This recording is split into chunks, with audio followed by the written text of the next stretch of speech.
Saludos, soy su amigo y compañero Castor Alejandro Jiménez Gutiérrez, con más tips y reflexiones acerca de este módulo, aprendizaje y enseñanza de la probabilidad y la estadística.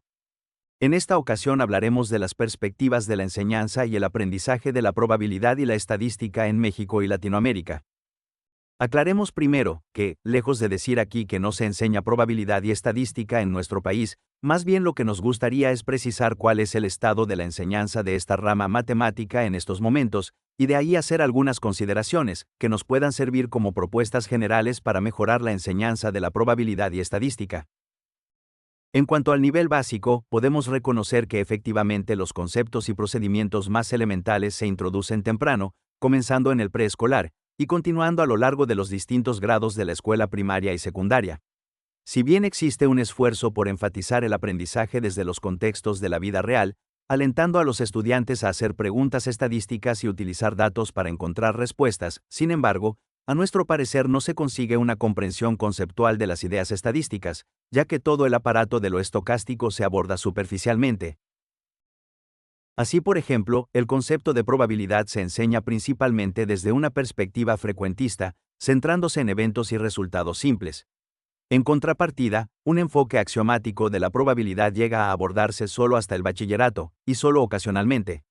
Igualmente, se hace poco o ningún hincapié en la tecnología para el análisis de datos o la simulación en la educación básica. Por lo tanto, cuando los estudiantes llegan a la educación media superior, difícilmente han adquirido habilidades fundamentales que los preparen para estudios más avanzados en probabilidad y estadística.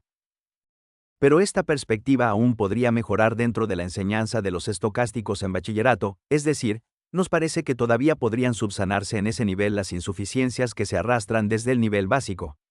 Desafortunadamente, la estadística inferencial no es parte del currículo básico en casi ningún subsistema de educación media superior, e incluso algunas instituciones la ofrecen tan solo como una materia optativa.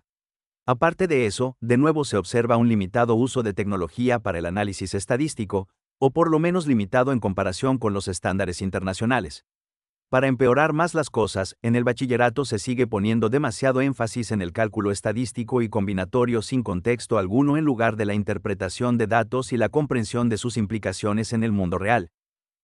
Finalmente, si consideramos el nivel superior, casi todos los planes de estudios están diseñados no tanto para preparar a los estudiantes para las carreras que requieren conocimientos estadísticos, sino como enjambres de remiendos de todo aquello que en los niveles anteriores se dejó de enseñar y aprender. Se tiene la creencia limitante de que no se puede abordar lo que se necesita sin antes rellenar todas las lagunas conceptuales y procedimentales. Ahora bien, ¿qué estrategias de enseñanza y aprendizaje de la probabilidad y estadística son pertinentes o innovadoras para su implementación? Posiblemente lo más innovador que nos podemos encontrar en este momento, dentro del ámbito educativo, es la estrategia de aula invertida.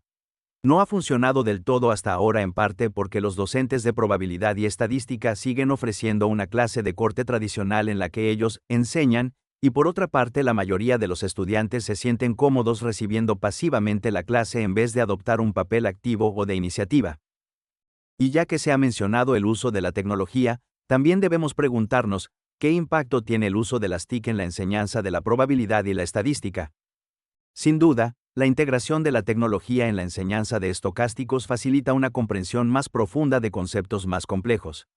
Esto se debe en parte porque a través del análisis y la simulación, los estudiantes pueden visualizar y manipular datos, mejorando su comprensión de nociones clave como representaciones y gráficas de datos, por citar un ejemplo, y, por otro lado, la potencia de cálculo de ciertas aplicaciones les permite a los estudiantes enfocarse más en analizar un caso de estudio o en comprender un concepto, que en enfocar sus energías hacia ciertos tipos de procedimientos que, como sabemos, pueden ser tediosos y con alto riesgo de error.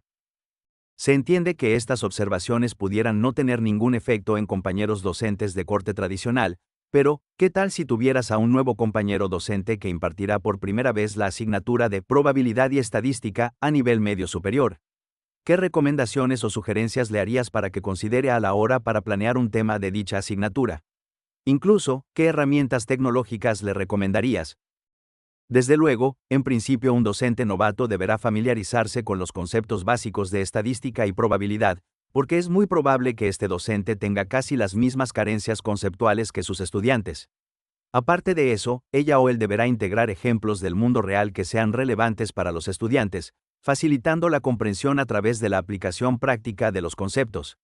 No puede tampoco descuidar el uso de metodologías que promuevan la participación activa de los estudiantes, por ejemplo en proyectos donde los estudiantes deben aplicar lo aprendido para resolver problemas reales e implementar evaluaciones formativas que permitan a los estudiantes reflexionar sobre su aprendizaje y a los docentes ajustar su enseñanza.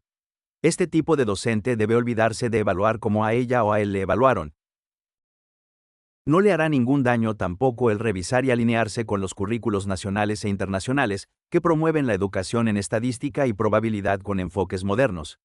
En cuanto a citar algunas herramientas tecnológicas, pueden recomendarse desde los clásicos videos educativos y tutoriales disponibles en plataformas como Khan Academy o YouTube que explican conceptos de forma visual y accesible, y pasar en algún momento por softwares como GeoGebra que permiten simular experimentos aleatorios y analizar datos.